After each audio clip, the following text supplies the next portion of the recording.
видя приятели да лъжат.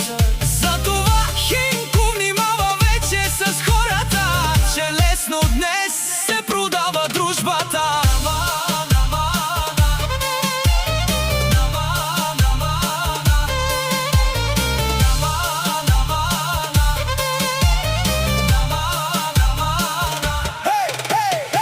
Когато нямаше нищо в живота, никой не му звънеше на телефона. Днес го търсят заради интерес за Хинко баретата, но вече знае кой какъв е. Много хора носят маски, говорят хубаво, а после лъжат.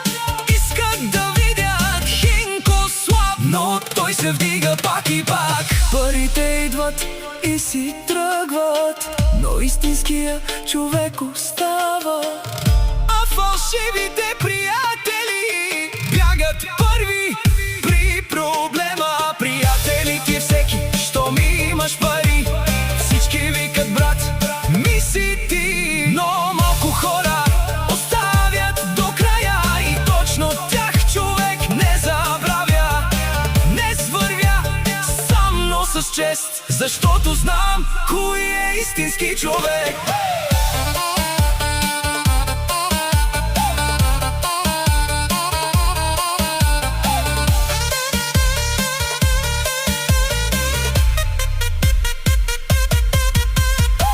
Парите идват и си тръгват, но истинския човек остава.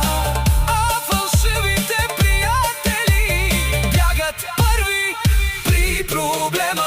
Приятели ти е всеки, щом имаш пари, всички викат брат, ми си ти.